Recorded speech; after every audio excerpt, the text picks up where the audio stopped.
जब पांडव दूसरे वनवास के समय वन वन भटक रहे थे तब एक यक्ष से उनकी भेंट हुई जिसने युधिष्ठिर से विख्यात यक्ष प्रश्न किए थे। पांडवजन अपने 13 वर्षीय वनवास के दौरान वनों में विचरण कर रहे थे। तब उन्होंने एक बार प्यास बुझाने के लिए पानी की तलाश की। पानी का प्रबंध करने का जिम्मा प्रथमतः सहदेव को सौंप गया। उन्हें पास में एक जलाशय दिखा जिससे पानी लेने वे वहां पहुंचे। जलाशय के स्वामी अदृश्य यक्ष ने आकाशवाणी के द्वारा उन्हें रोकते हुए पहले कुछ प्रश्नों का उत्तर देने की शर्त रखी। सहदेव उस शर्त और यक्ष को अनदेखा कर जलाशय से पानी लेने लगे। तब यक्ष ने सहदेव को निर्जीव कर दिया। सहदेव के न लौटने पर क्रमशः नकुल, अर्जुन और फिर भीम ने पानी लाने की जिम्मेदारी उठाई। वे उसी जलाशय पर पहुंचे और यक्ष की शर्तों की अवज्ञा करने के कारण निर्जीव हो गए।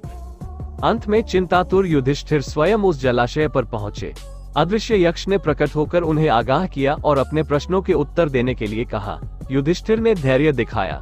उन्होंने न केवल यक्ष के सभी प्रश्न ध्यानपूर्वक सुने अपितु उनका तर्कपूर्ण उत्तर भी दिया, जिसे सुनकर यक्ष संतुष्ट हो गया और उसने सभी पांडवों को पुनः जीवित कर दिया।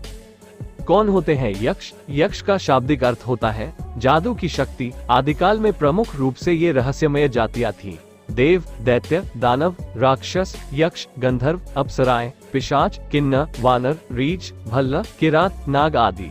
ये सभी मानवों से कुछ अलग थे।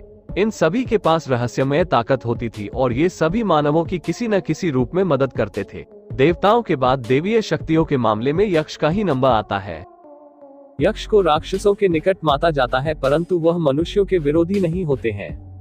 माना जाता है कि प्राचीन काल में 2 प्रकार की राक्षस जातियां होती थी। एक जो रक्षा करती थी वे यक्ष कहलाए तथा दूसरे जो स्वच्छंद जीवन यापन करके यज्ञों में बाधा उत्पन्न करते थे वे सभी वाले राक्षस कहलाए।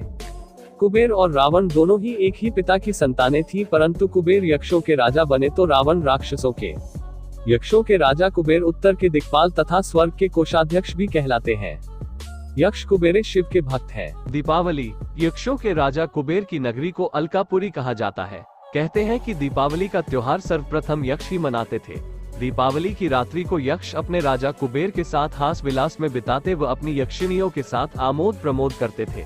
सभ्यता के विकास के साथ ये त्योहार मानवीय हो गया और धन के देवता कुबेर की बजाय धन की देवी लक्ष्मी की इस अवसर पर पूजा होने लगी, क्योंकि कुबेर जी की मान्यता सिर्फ यक्ष जातियों में थी पर लक्ष्मी जी की देव तथा मानव जातियों में। कई जगहों पर अभी भी दीपावली के दिन लक्ष्मी पूजा के साथ साथ कुबेर की भी पूजा होती है।